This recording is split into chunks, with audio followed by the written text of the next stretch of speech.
사순절 첫 번째 주일에 사도신경을 강의한 한 관계로 지난주까지 예수님에 대한 고백 7가지를 함께 살펴보았습니다. 그래서 오늘은 처음으로 돌아가서 사도신경의 첫 번째 고백을 살펴보려고 합니다. 오늘 살펴볼 내용을 같이 한번 읽어보겠습니다. 시작. 전능하사 천지를 만드신 하나님 아버지를 내가 믿사오며. 사도신경은 하나님에 대한 고백으로 시작을 합니다. 그런데 하나님에 대한 고백이 단 한 줄밖에 되지 않습니다. 아니, 이래도 되는 것입니까? 빈약해도 너무 빈약합니다. 어떻게 하나님을 한 줄로 고백할 수 있습니까? 물론 하나님을 이 한 줄로 다 설명할 수 있다는 말은 아닙니다. 그것은 불가능하죠. 오늘 살펴볼 고백은 우리가 신앙생활하면서 꼭 붙들어야 될 하나님에 대한 고백이지 하나님에 대한 전부를 설명하는 내용은 아닙니다. 간혹 신앙생활을 오래 하신 분들 가운데 하나님을 다 아는 것처럼 말하는 분들이 있습니다. 더 이상 배울 것이 없다고 합니다. 성경 다 안다고 얘기합니다. 뭔가 특별한 체험을 했기 때문에 하나님을 다 파악하고 있는 것처럼 말합니다. 결코 그럴 수가 없습니다.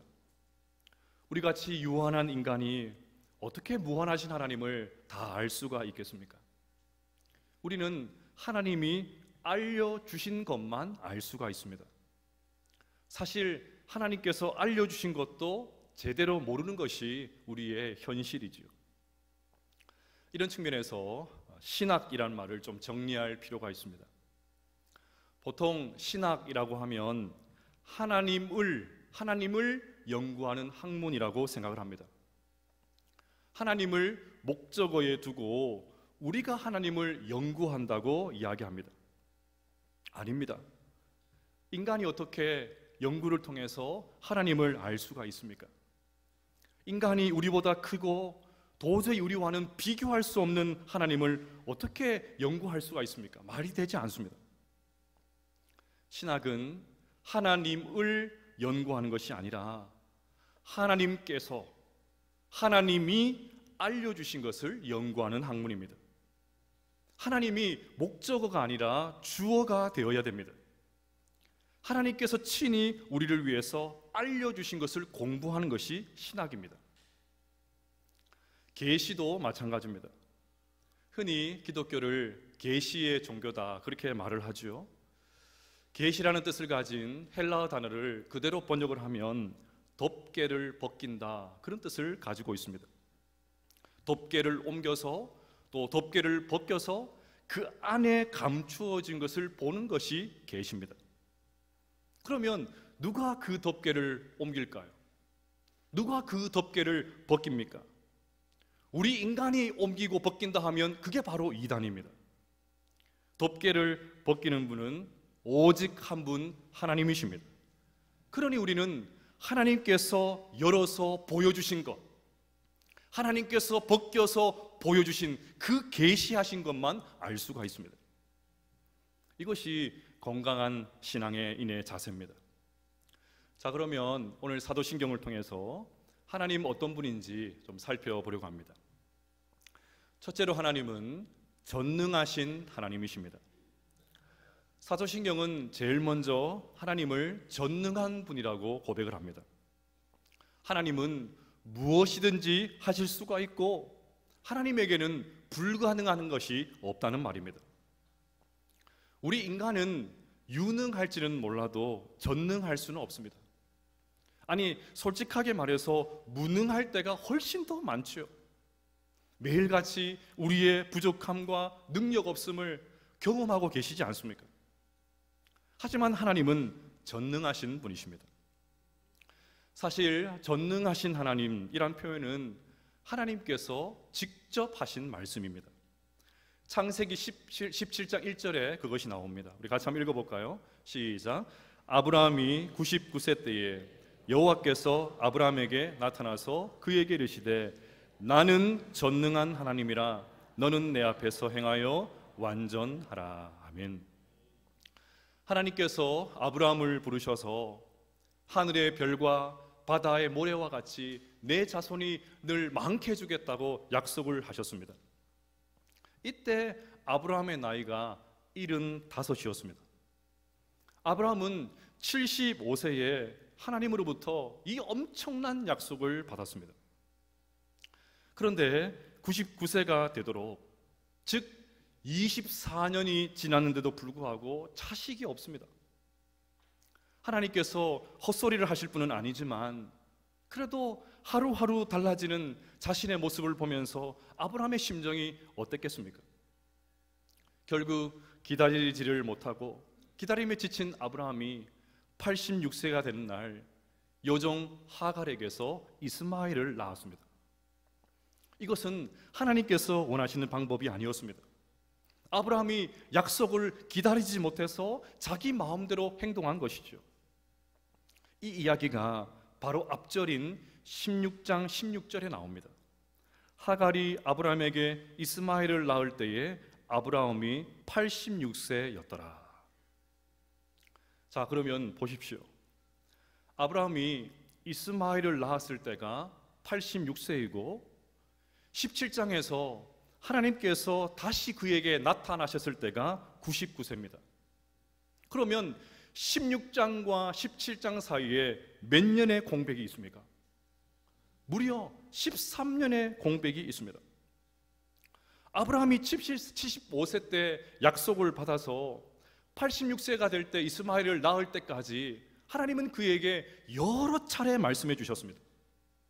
하지만 이 아브라함이 자기 마음대로 이스마엘을 낳은 이후에는 하나님께서 13년 동안 침묵하셨습니다. 그 13년의 침묵을 깨고 아브라함이 99세가 되는 때 비로소 하나님께서 아브라함에게 다시 나타나셨습니다. 이유가 뭐겠습니까? 13년 만에 나타나셔서 처음으로 하신 말씀에 힌트가 있습니다. 나는 전능한 하나님이라. 나는 전능한 하나님이라. 오랜 침묵을 깨고 등장하신 하나님께서 자기 자신을 전능한 하나님이라고 소개하십니다. 사도신경의 전능하사가 바로 여기에서 왔습니다. 이제부터 우리 인간이 생각하기에 도저히 불가능한 일, 어렵다고 여기는 그 일을 시작하시겠다는 말입니다. 우리 인간이 도저히 상상할 수 없는 그 일, 오직 전능하신 하나님만 하실 수 있는 그 일을 하시겠다는 하나님의 강력한 의지의 표현이죠. 그러면 그것이 무엇입니까? 아브라함이 자식을 갖는 일입니다. 내년이면 100세가 되는 아브라함이, 내년이면 90세가 되는 사라가 잉태하서 출산을 한다는 말입니다. 그래서 하나님은 사라에게 내년에 아들을 낳을 것이라고 말씀하십니다. 이 말을 듣고 아브라함이 속으로 비웃었습니다. 게다가 이런 말까지 했습니다. 아브라함이 이에 하나님께 아뢰되 이스마엘이나 하나님 앞에 살기를 원하나이다. 여러분, 이 말을 할 때 아브라함의 표정이 어땠을까요? 성경을 읽는 재미가 바로 이런 데 있습니다. 이 말을 할 때 아브라함이 어떤 표정을 지었을까요? 틀림없이 비아냥거렸겠지요. 건들건들하면서 아, 네, 그래요. 다른 아들 뭐 필요도 없고 지금 난 이스마엘이나 좀 건강하게 잘 자랐으면 좋겠습니다. 틀림없이 비아냥거렸을 것입니다. 86세가 적은 나이는 아니지만 불가능하다고 여기지는 않았나 봅니다. 그러니 여종을 통해서 이스마엘을 낳았죠. 하지만 지금은 상황이 완전히 다릅니다. 내년이면 100살입니다. 아내 사라는 90살입니다. 아무리 하나님이라 해도 이건 말이 안 되잖아요. 상식적이지 않습니까? 그게 상식이지 않습니까? 그런데 바로 그 이유 때문에, 우리가 상식이라고 여기는 바로 그 이유 때문에 하나님께서 기다리셨습니다. 아브라함과 사라가 도저히 아이를 가질 수 없다고 생각할 때까지, 이거는 불가능하다고 여기는 그 순간까지 하나님은 또 기다리고 기다리셨습니다. 왜요? 그래야 아브라함이 하나님이 어떤 분인지 제대로 알 수 있었기 때문입니다. 그래야 더 이상 마음대로 기분 내키는 대로 살지 않고 온전히 하나님을 의지할 수 있었기 때문입니다. 이처럼 우리가 섬기는 하나님은 전능하신 분이십니다.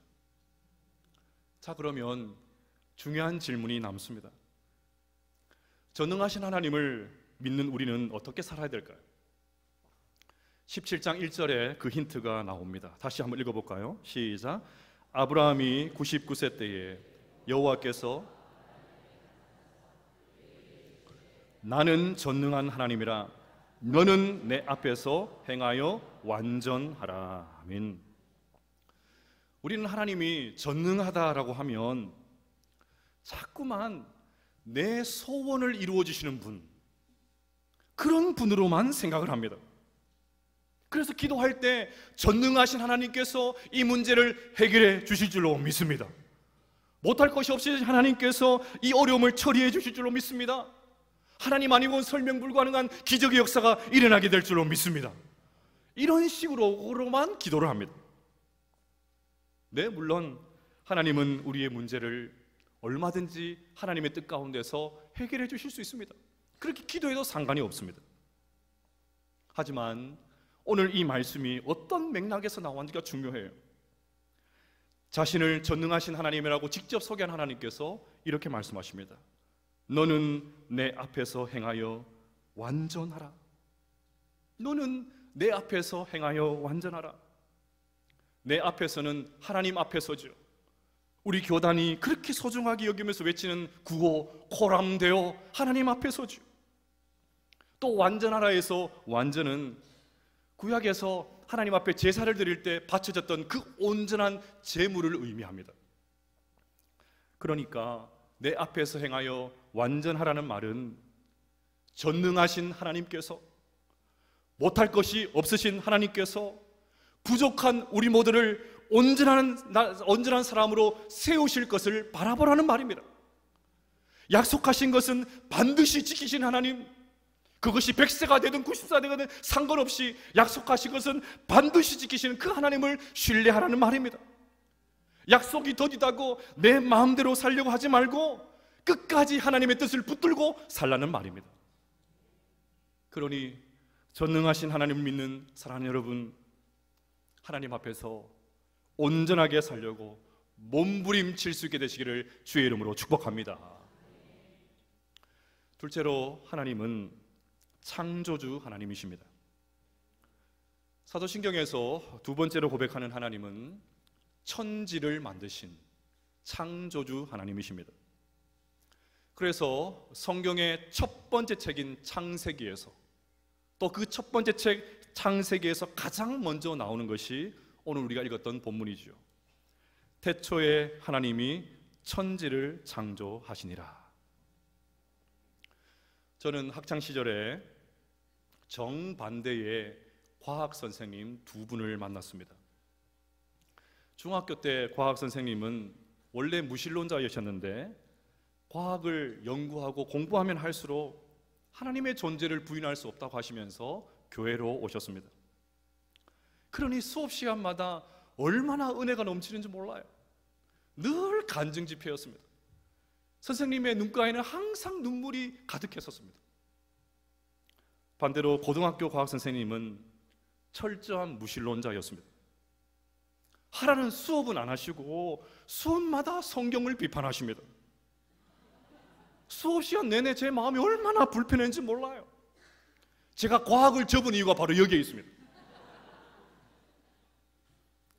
근데 여러분, 한번 생각을 해보십시다.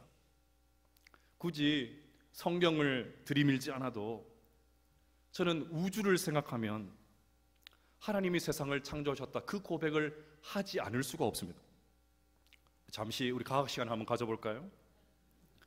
지구는 하루에 한 번씩 자전하면서 낮과 밤을 만듭니다. 1년에는 한 번씩 태양 주위를 공전하면서 사계절을 만들지요. 달은 또 어떻습니까?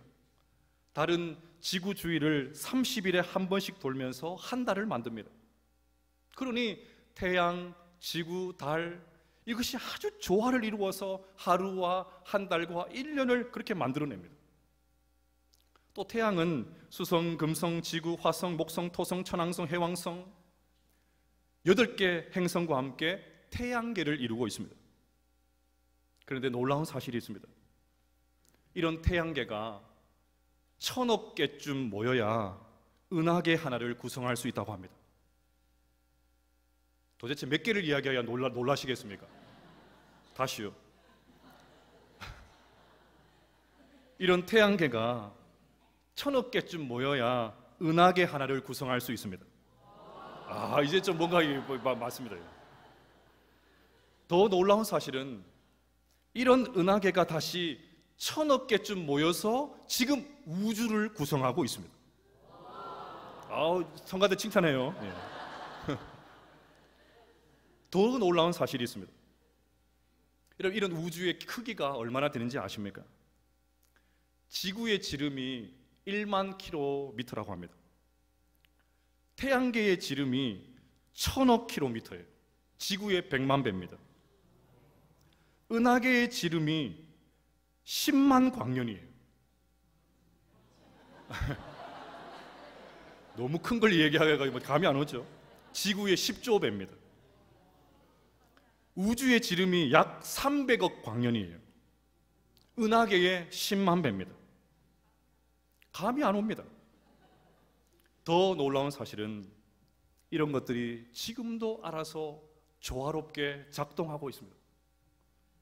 어떻게 이것이 가능합니까? 이유는 하나밖에 없습니다. 천지를 창조하신 하나님께서 지금도 우주를 붙들고 계시기 때문입니다. 저는 신학대학원을 졸업한 지 20년이 되었지만 지금도 모세오경 수업을 잊지를 못합니다. 교수님이 창세기에 나오는 창조기사를 설명하시는데 너무 은혜가 되었습니다. 여러분, 하나님께서 6일 동안 세상을 창조하시고 7일째 되는 날 안식하셨죠. 그런데 6일 창조를 보면 하나님께서 아주 계획적으로 세상을 창조하셨다는 것을 알 수가 있습니다. 첫째 날은 빛을, 둘째 날은 하늘을, 셋째 날은 바다와 육지를 창조하셨습니다. 하나님은 3일 동안 쉽게 말해서 공간, 형식, 틀을 만드셨어요. 그리고 넷째 날부터 만들어 놓은 그 공간에 적합한 내용물을 채우셨습니다. 첫째 날 빛을 창조하신 하나님께서 넷째 날에 해, 달, 별을 창조하셨습니다. 둘째 날에 하늘을 만드신 하나님께서 다섯째 날에 새를 만들어서 하늘에 채우셨어요. 셋째 날에 바다와 육지를 지으신 하나님께서 여섯째 날에 동물과 우리 인간을 지으셨습니다. 그러니 보십시오. 하나님은 이 세상을 매우 계획적으로 만드셨습니다. 따라서 세상은 우연히 생겨났기 때문에 목적도 의미도 찾을 수 없다는 진화론자의 주장은 저는 받아들일 수가 없습니다. 오히려 정반대입니다. 하나님은 분명한 목적을 가지고 이 세상을 창조하셨습니다. 의미 있는 세상입니다. 그러니 흐리멍덩하게 허망하게 내 욕망대로 살 수가 없습니다. 목적 있는 삶을 살아야 돼요. 의미 있는 삶을 살아야 됩니다. 특별히 우리 인간은 더없이 가치 있고 소중한 존재입니다. 창세기 1장 26절을 보시면 하나님이 이르시되 우리의 형상을 따라 우리의 모양대로 우리가 사람을 만들고 그들로 바다의 물고기와 하늘의 새와 가축과 온 땅과 땅에 기는 모든 것을 다스리게 하자 하시고, 오늘 이 자리에 예배에 참석하고는 있지만 여러 가지 이유들 때문에 힘들고 어려운 분들이 계실 것입니다. 고단한 삶의 무게에 깔려서 자신을 학대하는 분도 계실지 모르겠습니다. 자신을 한없이 무가치한 존재로 보는 분들이 계실지 모르겠어요. 그것밖에 못하냐? 그것밖에 못하냐? 너는 왜 그 모양이냐? 하지만 사랑하는 여러분, 절대 낙심하지 마시기를 바랍니다. 이상한 선택하지 마시기를 바랍니다. 창조주 하나님께서 우리 모두를 특별한 목적을 가지고 창조하셨다는 것을 믿으시기를 바랍니다.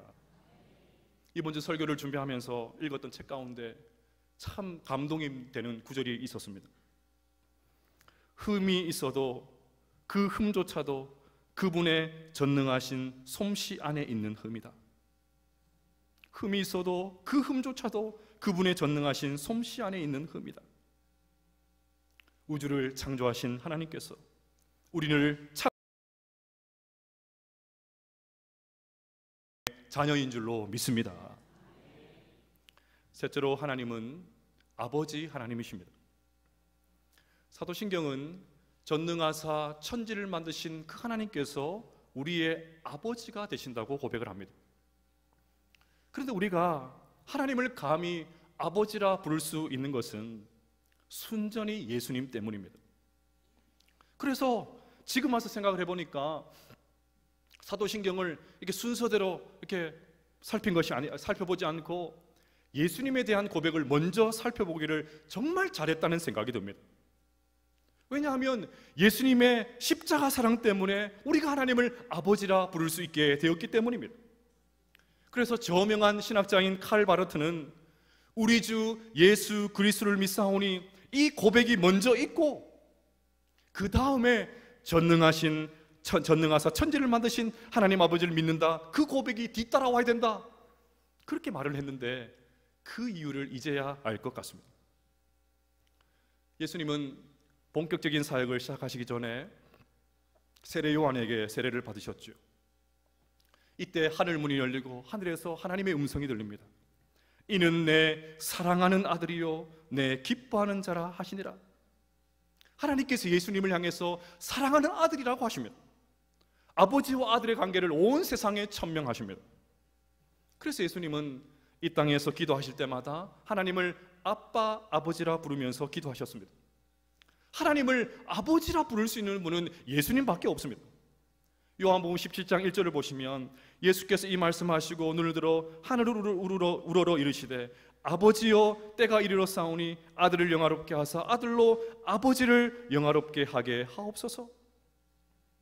예수님은 하나님을 아버지라 부를 뿐 아니라 자신이 하나님의 아들이라고 그렇게 고백을 하십니다. 아니, 예수님만 사용하신 아버지, 아빠, 이 표현을 우리가 어떻게 사용할 수 있다는 말입니까? 우리같이 부족한 사람이 어떻게 하나님을 아빠, 아버지라 부를 수가 있습니까? 여기에 예수님의 십자가 사랑이 있습니다. 십자가에서 죽고 부활하신 예수님께서 우리에게 놀라운 말씀을 하십니다. 예수께서 이르시되 나를 붙들지 말라. 내가 아직 아버지께로 올라가지 아니하였노라. 너는 내 형제들에게 가서 이르되 내가 내 아버지 곧 너희 아버지 내 하나님 곧 너희 하나님께로 올라간다 하라 하시니, 내 아버지 곧 너희 아버지, 주님께서 이렇게 말씀하시는 것 같습니다. 이제 하나님은 내 아버지만 되시는 것이 아니라 너희들의 아버지도 되시니까 마음껏 하나님의 이름을 불러라. 십자가에서 너의 모든 허물과 죄가 다 사라졌으니까 이제는 얼마든지 하나님을 아버지라 부르면서 은혜의 보좌 앞에 달려나갈 수 있다. 마음껏 하나님을 아빠, 아버지라 불러라. 인간 아버지는 그렇게 하지 못하지만 하늘 아버지는 다르니까 마음껏 아빠, 아버지를 불러라. 주님께서 그렇게 말씀하십니다. 자, 그러면 하나님을 아버지라 부르는 우리는 어떻게 살아야 될까요? 하나님께서 우리의 아버지가 되시면 너무나도 당연하게 우리 모두는 하나님의 아들, 딸, 하나님의 자녀들이죠. 그래서 갈라디아서 4장 6절과 7절에 이렇게 말합니다. 너희가 아들이므로 하나님이 그 아들의 영을 우리 마음 가운데 보내사 아빠, 아버지라 부르게 하셨느니라. 그러므로 내가 이후로는 종이 아니요 아들이니 아들이면 하나님으로 말미암아 유업을 받을 자니라. 그러면 자녀라면 필연적으로 너무나도 자연스럽게, 내가 억지로 흉내내지 않아도 너무너무 자연스럽게 아버지를 닮아야죠. 아버지 닮기 마련입니다. 이것은 거의 자동적입니다. 따라서 하나님을 우리 아버지라고 고백하는 이 고백 안에는 이제부터 나는 하나님 아버지를 닮는 자로 살겠습니다, 그 고백이 담겨 있습니다. 하나님 아버지를 닮아야 한다는 하나님의 엄중한 말씀이 이 고백 안에 담겨 있습니다. 그래서 주님은 누가복음 6장 36절에서 이렇게 말씀하십니다.